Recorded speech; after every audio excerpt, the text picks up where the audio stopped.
So Megan, now that you've been through the program and you're the first graduate, would you recommend it to others? I absolutely would recommend #Lead to others. I felt like I learned everything I needed to know and things I didn't know that I needed to know for being a strong school leader. The mentorship in the program can't be matched. I think that's something that makes it stand above other options, or even pursuing, a master's degree program through college. You're not going to get that personalized mentorship, and so I would absolutely recommend it. Having come through the #Lead program, one of the things every charter school faces is its renewal process with its authorizer. Mm-hmm. You had the support of Central Michigan University throughout the program, but as you look at renewal for the school, how will this program help you make the case?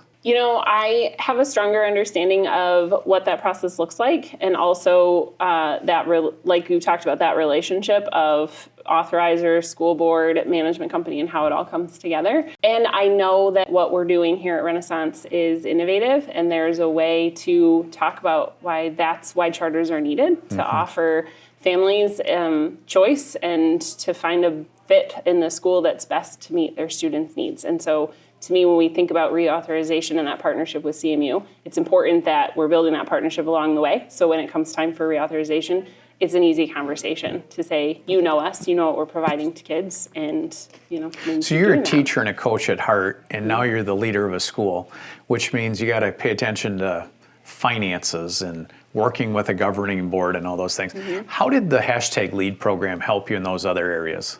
That's where the being able to dig into those things that I didn't know I needed to know until working through #Lead were there. The modules are broken down in a way that makes sure that every little piece of leading a school is covered, and not just covered in a, hey, this exists, but let's spend a chunk of time looking at different elements of finance, looking at different elements of board governance, looking at, charter contracts and all of those things that really had me pausing to dig into those things. The research shows us that a lot of people leading charter schools today have never worked directly for a board before. Mm-hmm. And now as the leader, they have to report and serve the board. What are some of the lessons you learned in #Lead that would help school leaders with that? In #Lead, I was able to dig into and stop and reflect on different pieces that the board is directly involved with.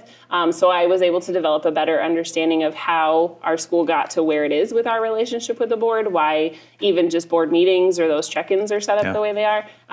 Some of that, digging into how a charter school is set up, helped to click with things that I'd seen in action for years and working in one, but never really realized that's how that connection came together.